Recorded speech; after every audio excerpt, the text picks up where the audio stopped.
ఈరోజు దేవుని వాగ్దానం. ప్రకటన గ్రంథం 22వ అధ్యాయం 7వ వచనం. ఇదిగో నేను త్వరగా వచ్చుచున్నాను. ఈ గ్రంథములోని ప్రవచన వాక్యములను గైకొనువాడు ధన్యుడు. దేవునికి స్తోత్రం.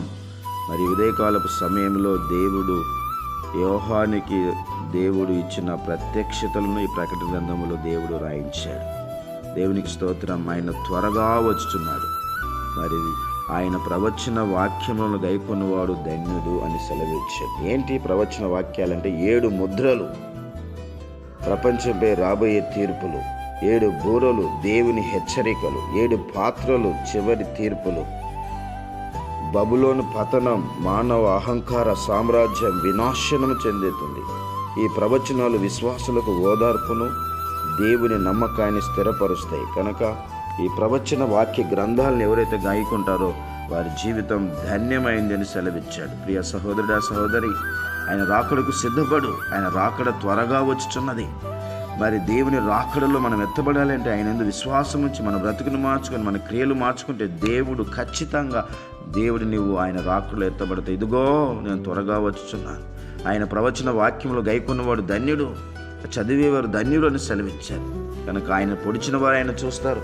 భూజనులందరూ ఆయన చూసి రొమ్ము కొట్టుకునే రోజు ఒకటి రాబోతుంది. మరి ఆ దినం త్వరగానే దేవుడు వస్తున్నాడు. కనుక రాకడికి సిద్ధపడదాం, మారు మనసు పొందాం, బ్రతుకును మార్చుకుందాం, మన క్రియలు మార్చుకుందాం, మన మాటను మార్చుకుందాం. ఆయన వాని చూడు, ఇదిగో నేను త్వరగా వచ్చిన వాని క్రియల చొప్పున నేను ప్రతిఫలం ఇస్తానన్నాడు. సహోదరుడా, సహోదరి, వాక్యమును గైకుంటే నీ జీవితం ధన్యకరంగా మారుతుంది. ఆయన విశ్వాసం ఉంచి ఆయన నమ్మికించినట్టు నీ బ్రతుకులో దేవుడు గొప్ప కార్యాన్ని చేస్తాడు. రాకడికి సిద్ధపడదాం.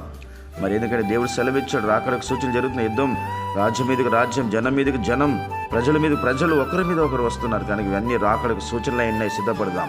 ఆమేన్. ప్రేమ కలిగిన మా తండ్రి, పరిశుద్ధుడైన యేసయ్యానికి స్తోత్రం. నాయనా, ఇదిగో నేను త్వరగా వచ్చునని సెలవిచ్చావు తండ్రి. అయానికి వందనాలు. ప్రవచన వాక్యములు గైకొని దాన్ని ధన్యులని సెలవిచ్చినావు ప్రభా. ధన్యకరమైన జీవితం మీరు దయచేయి తండ్రి. రాకడికి సిద్ధపరచండి, మారు మనసు పొందండి అయా. బ్రతుకులు మార్చండి, క్రియలు మార్చండి తండ్రి. అలాగే నీ బిడ్డలు ఆశీర్వదించబట్టుకు సహాయం చేయండి, ఆరోగ్యం దయచేయండి, బలం కలిగించేయండి, దీవించండి నాయన. నీకు స్తోత్రం. నువ్వు త్వరగా వచ్చుతున్నావు నాయన. ఈ రాకడికి సిద్ధపడటకు కృప దయచేయండి తండ్రి. ఈరోజు యుద్ధాలు జరుగుతున్నాయి నాయన, భూకంపాలు, ఇవన్నీ నీ రాకడకు సూచనలే ఉన్నాయి. కనుక మేము ధైర్యంతో ప్రభువ అలాగే రాకడకు సిద్ధపడటానికి నీ కృప దయచేయమని ప్రతి ఒక్కరిని సిద్ధపరిచి నీ రాకడలో ఎత్తబడే మహాభాగ్యము దయచే తండ్రి.